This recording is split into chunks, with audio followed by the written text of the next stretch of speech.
Hello, my name is Matt and this is Pixelburn, where I take a sarcastic look at the week's gaming news. Starting with the rumour that surfaced late this week courtesy of YouTube gaming and tech news channel The Know, part of the Rooster Teeth network, who claimed in this video that a high-placed anonymous industry source told them Microsoft were in talks with Konami to buy Silent Hills as an Xbox One exclusive. Okay, I'll bite. It's not like Microsoft don't have a history of splashing out mad cash for console exclusives. So tell me, how much were Microsoft allegedly willing to offer Konami for an exclusive Silent Hills? $10 million? $20 million? Our source also told us that this deal is in the billions. Come again? Billions. Okay, once more, just so I know I heard you clearly. Billions. Oh,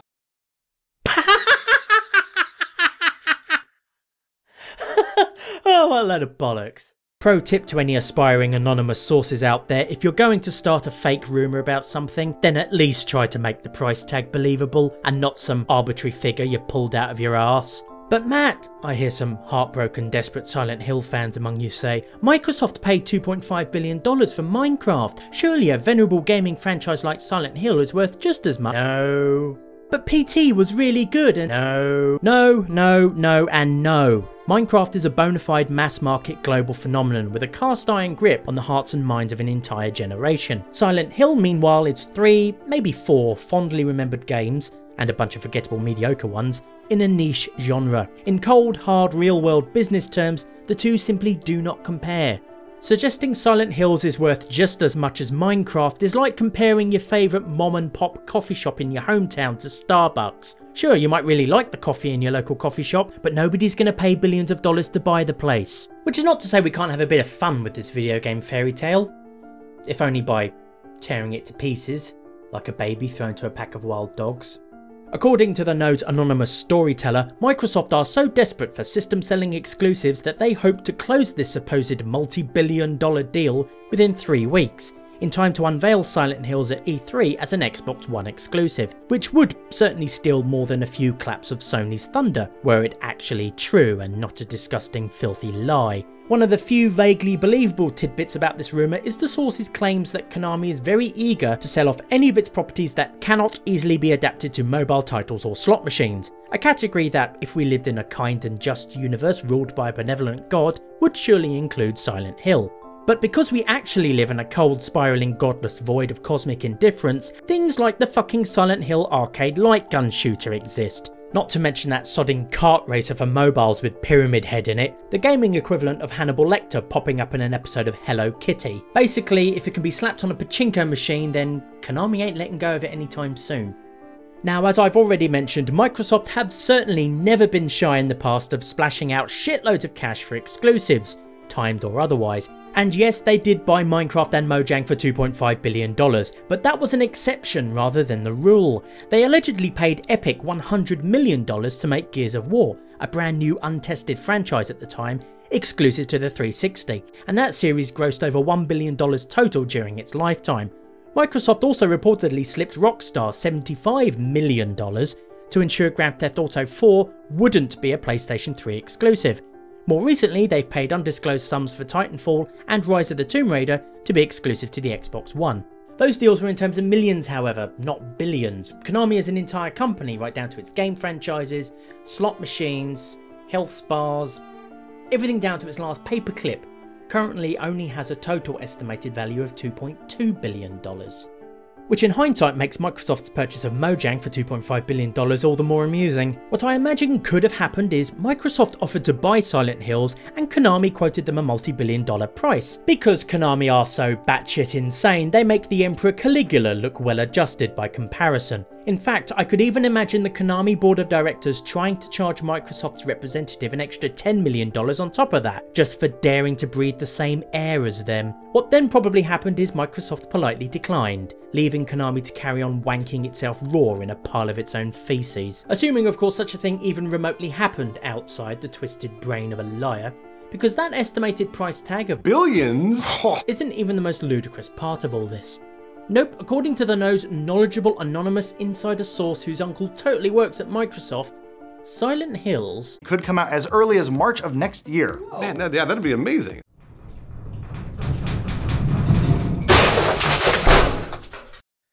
My suspension of disbelief there, crashing to the ground. I'd wager that Silent Hills was maybe about 0.08% done. Maybe a nice round 8% if I were being generous and stoned off my tits on exotic herbs, because Norman Reedus himself, erstwhile star of the Silent Hill that could have been, said in a recent Reddit AMA that they hadn't even shot the game's heavy motion capture stuff before it got cancelled. In their video, the cast of The Know even acknowledged that they only have one source for this story. Someone who previously told them Microsoft would release a version of the Xbox One without the mandatory Kinect, which any fool with 2 working eyes could have seen coming from light years away. The final nail in this coffin of deceit comes from Xbox head honcho Phil Magic Wardrobe Spencer himself, who outright denied these rumours in this tweet. But Matt, maybe he's just saying that so as not to spoil the surprise. No, stop it, you're only deluding yourself. Silent Hills is not coming back, The Know's anonymous source is a liar, Microsoft has vastly more sense than money, and Konami are still fucking idiots.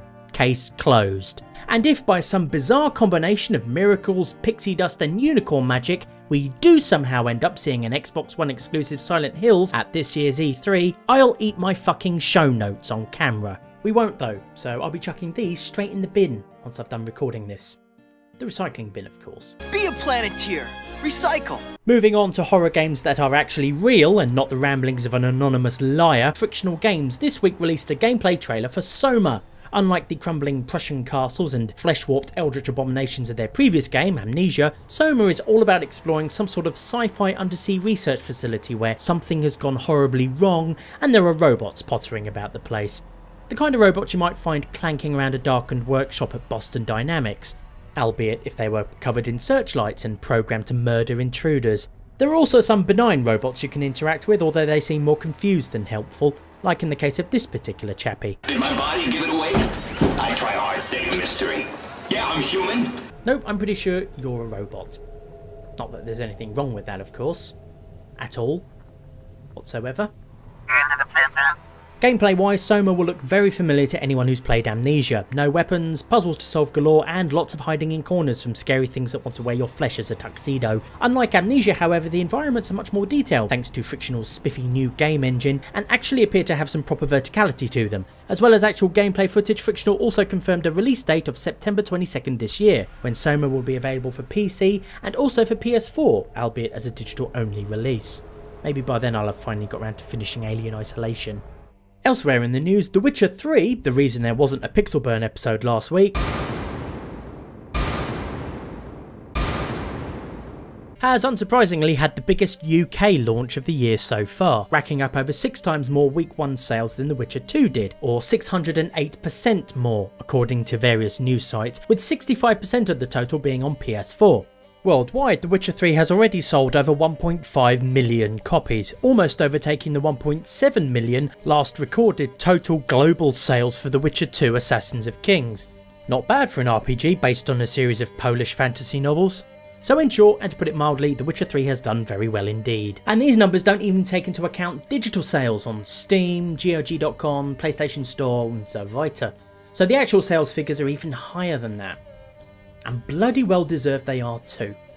That isn't to say The Witcher 3's launch was entirely smooth sailing, however. Its launch was beset by bugs across all platforms, like certain quest lines not working properly, NPCs failing to stick to their scripts, and the game crashing on the inventory screen. Xbox One owners in particular had to deal with the game randomly deciding to stop autosaving, discovering upon dying that they lost literally hours of progress, while some PS4 owners weren't even able to start the game at all. There are also funny little non-game breaking glitches like these, which might put something of a dent in your immersion but are otherwise generally harmless. Assuming that is you manage to avoid a nightmarish bedroom scenario like this one, so terrifyingly surreal it could just put you off sex for life. Unless that kind of thing floats your boat, of course, in which case more power to you, so long as you don't do it in the streets and frighten the horses. CD Projekt Red were quick to respond with a patch that fixed some issues, although it added one massive new one. PS4 owners report that the game has stopped giving them experience points for completing quests, which is a pretty big deal in a level-based RPG. CD Projekt Red say they are working on a patch to fix it right now, although PS4 owners will still have to wait for it to go through Sony's patch certification process first. So if you're a PS4 Witcher 3 player and you're affected by this bug, my advice would be to wait for the patch. CD Projekt Red have also publicly committed themselves to supporting Witcher 3 for the next 2 years, with the forthcoming DLC, bug fixes, and no doubt some sort of free enhanced edition later down the line, before moving on to Cyberpunk 2077. Even with its current bugs however, I personally had an amazing time with Witcher 3 and still wouldn't hesitate to recommend it, so much so in fact that it's currently my game of the year. And superior to Dragon Age Inquisition in almost every way. But that's a topic for another video. And finally, the first reviews and gameplay footage for gaming press whipping boy Hatred have begun to circulate in advance of the game's official release on Steam on June the 1st. As a result, video games have now entirely ceased to exist as a meaningful artistic medium, and we've all been murdered by an epidemic of neo-Nazi child spree killers.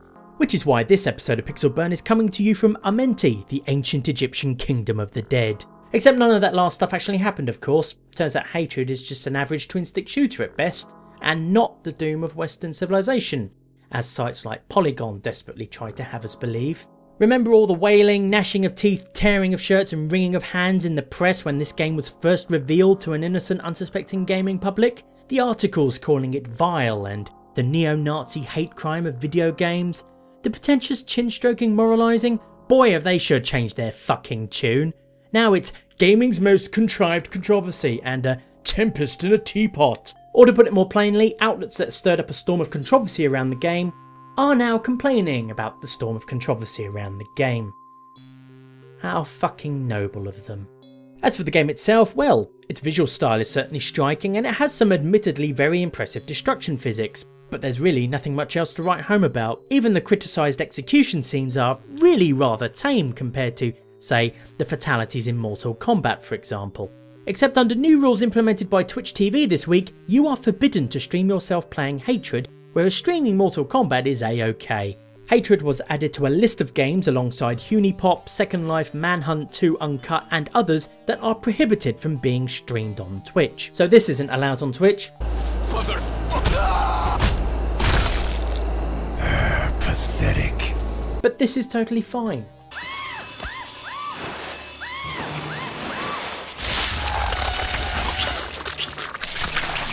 This is deemed unacceptable for reasons of gratuitous violence.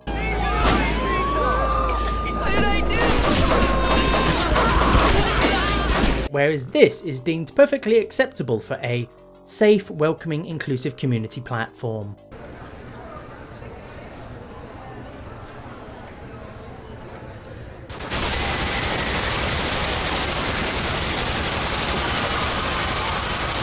The prosecution rests, my lord. If you want to play Hatred, then by all means buy it on June the 1st. If you don't want to play it, don't. End of non-story.